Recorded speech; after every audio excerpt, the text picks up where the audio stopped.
Hai semua, jumpa lagi dengan saya Linda di channel Ayam Masak, Ayam Makan. Hari ini kita masih mau bahas castella lagi nih teman-teman. Tapi kali ini kita bikin yang pakai butter.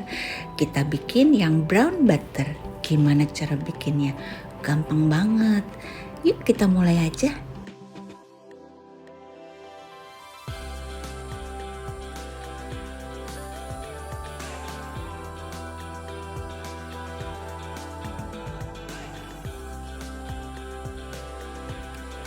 Di sini saya pakai loyang yang ukuran 23 cm ya teman-teman. Jadi kita siapkan 100 gram butter. Ini kita akan masak sampai dia warnanya coklat. Ini yang disebut brown butter. Ini kalian cairkan dulu butternya, kemudian tunggu sampai dia berbusa banyak dan sampai busanya itu udah kecil-kecil. Nah, bila sudah seperti ini teman-teman, apinya bisa kalian matikan dan ini diaduk terus ya supaya butternya itu tidak nempel-nempel di dasar wajan kalian. Ini wanginya bener-bener wangi banget teman-teman. Ini hasilnya seperti ini ya teman-teman. Kalian lihat, aduk-aduk terus aja supaya jangan butternya nempel-nempel di dasar panci ya. Dan ini kita akan tambahkan dengan 80 gram susu cair. Kita juga akan tambahkan 100 gram tepung terigu segitiga biru ditambah 20 gram maizena. Ini sambil kita saring ya teman-teman. Lalu kita ayak-ayak sampai dia mengental menjadi paste gitu.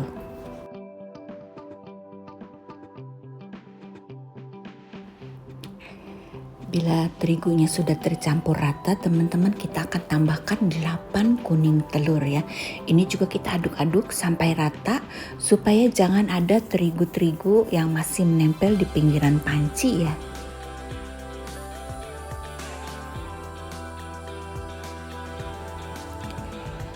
Bila sudah rata dan sudah halus semuanya, kita sisihkan dulu lalu kita kerjain putih telurnya ya teman-teman. Ini ada 8 putih telur, 1/4 sendok teh garam, dan setengah dari irisan jeruk nipis teman-teman. Ini akan kita kocok dengan mixer kecepatan tinggi sampai busanya halus semuanya.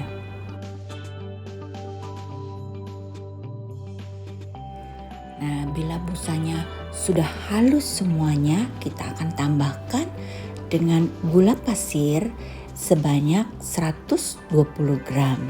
Gula pasirnya ini kita bagi dua bisa ya teman-teman.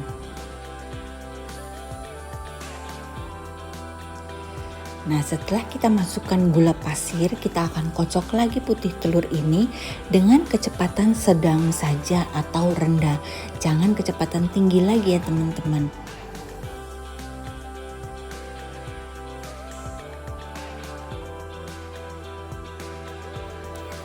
Waktu kalian kocok putih telur ini, apalagi kalau pancinya kecil seperti ini ya teman-teman, jangan lupa dikocoknya itu di bagian bawahnya, dasarnya, atasnya juga semuanya dikocok supaya putih telurnya ini benar-benar terkocok dengan rata. Total waktu mengocok putih telur ini sekitar 7 hingga 8 menit teman-teman. Setelah saya masukin gula, itu saya kocok dengan kecepatan rendah saja. Sekarang waktunya kita campurin adonan ini. Adonan ini akan kita campur secara perlahan ya teman-teman. Jadi putih telurnya kita masukin dulu sedikit ke adonan kuning telur. Lalu ini kita akan aduk balik. Jangan dengan spatula teman-teman karena lama nanti rapinya. Kita aduk dengan whisk supaya dia lebih cepat tercampur. Aduk balik aja seperti ini teman-teman. Lalu ini kalau sudah tercampur rata semua, kita akan masukkan semuanya ke dalam adonan putih telur.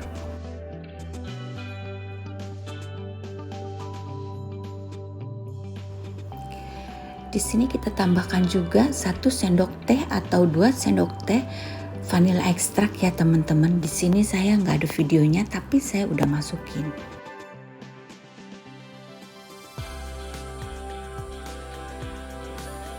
Nah, ini kita ratakannya seperti ini aja teman-teman. Karena ini kan tempatnya kecil ya, adonannya cukup banyak. Pelan-pelan aja kita hanya aduk balik sampai dia rata. Pertama kita pakai dengan whisk, kemudian kita haluskan dengan spatula. Menurut saya castella ini adalah kue yang paling gampang dibikin ya teman-teman. Bener-bener gampang banget, dia tidak perlu pengembang, tidak perlu baking powder. Dia bisa mengembang dengan sendirinya dan jarang banget lah gagal. Musuh utama dari castella ini teman-teman hanya suhu. Jadi kalau kalian baking dia dengan suhu yang tepat, dia hasilnya akan sempurna. Tapi kalau kalian baking dia dengan suhu yang terlalu tinggi, maka dia akan pecah. Kalau suhunya terlalu rendah, dia akan basah. Jadi suhu 150 derajat menurut saya paling tepat. Di sini saya pakai loyang 23 cm yang sudah saya lapisi dengan plastik bawahnya ya teman-teman, plastik wrap. Saya lapisi 3 kali dan saya lapisi dengan kertas roti. Nah, ini akan kita tuangin adonannya pelan-pelan supaya bubble-bubble yang ada di dalam adonan ini bisa pecah. Ini kita ratakan lagi teman-teman dengan tusuk sate, lalu kita ketuk-ketuk ya teman-teman. Kalau udah rapi, udah nggak ada lagi bubble-bubble yang terperangkap di dalamnya, kita akan oven dengan Baun Marie di suhu 150 derajat selama 100 menit.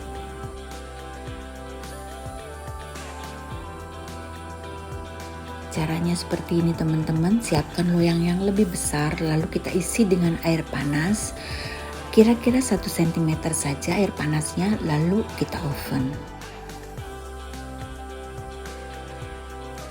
Setelah 60 menit, ini saya buka pintu oven, lalu saya putar loyangnya supaya dia panasnya rata.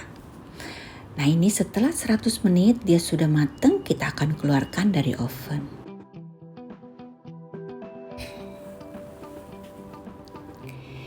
Ini masih dalam keadaan panas teman-teman, kita langsung keluarkan dari pancinya, dari loyangnya ya teman-teman.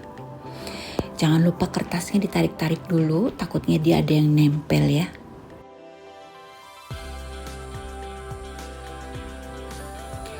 Ini kalian lihat dia hasilnya tuh lembut banget dan wangi sekali.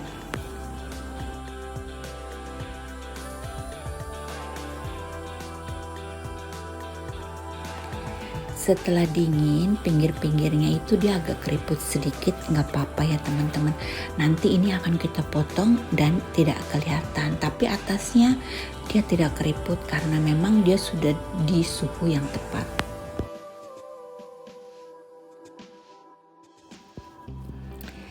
Nah, ini kalian lihat teman-teman, dia teksturnya halus, pori-porinya halus, dia wangi, lembut, nggak seret dimakannya. Pokoknya enak banget lah kalau untuk nemenin kita minum teh atau kopi ya teman-teman. Ini dia tidak terasa berat kuenya. Ini sebenarnya cocok juga teman-teman untuk jadi dasar cake ulang tahun atau untuk cake potong, cake jadul. Ini juga lebih enak. Ini nggak perlu pengembang, nggak perlu SP, nggak perlu baking powder. Nah, di sini saya bikin lagi yang tanpa Baun Marie, jadi langsung di oven begitu aja.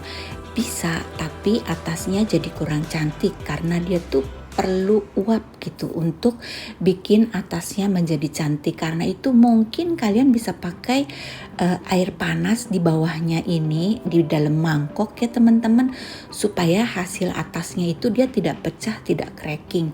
Dan ini tetap dia butuh 100 menit di dalam oven untuk bisa menjadi coklat seperti ini atasnya.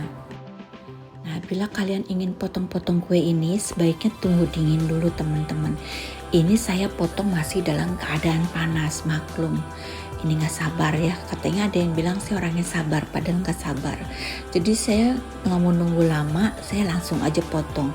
Pada saat kalian potong ini masih panas, dia itu masih butuh memuai gitu, akhirnya jadi nanti kuenya tuh mengkerut gitu. Jadi kalau nanti kalian mau potong-potong seperti ini, sabar, potongnya tunggu dingin dulu ya teman-teman. Nah, ini kan atasnya kurang cantik. Ini atasnya bisa kita akali dengan hiasan coklat, teman-teman. Coklatnya kalian bisa pakai di sisi yang kalian lumerin atau kalian bisa pakai coklat filling. Kalau kalian pakai di sisi yang kalian lumerin, itu nanti dia bisa mengering atasnya. Tapi kalau kalian pakai coklat filling seperti saya ini, atasnya nanti nggak bisa kering ya. Jadi dia tetap bisa menempel. Saya nggak mau repot, saya punya coklat filling, jadi saya pakai coklat filling saja. Ini pertama kali saya hias kue dengan motif seperti ini ya teman-teman, jadi agak kurang cantik. Nanti kalau kalian mau hias, kalian ini zigzagnya bisa lebih padat teman-teman dan lebih banyak, jadi hasilnya bisa lebih cantik. Kalau saya ini masih kasar, masih jarang-jarang. Dan jangan pakai tusuk sate teman-teman, tapi pakai tusuk gigi ya. Kalau pakai tusuk sate terlihat lebih kasar. Nah, selanjutnya teman-teman terserah kalian mau bikin yang pakai mentega, ini videonya. Kalian mau bikin yang minyak sayur, sudah ada video sebelumnya. Kalian mau bikin yang tanpa bawang merah karena nggak punya loyang yang lebih besar, kalian bisa pakai panci air panas di bawahnya ya. Nah, terima kasih ya untuk kalian yang sudah nonton hingga selesai. Terima kasih untuk yang sudah subscribe, yang belum di-subscribe dulu. Sampai jumpa di video selanjutnya teman-teman. Terima kasih, bye-bye.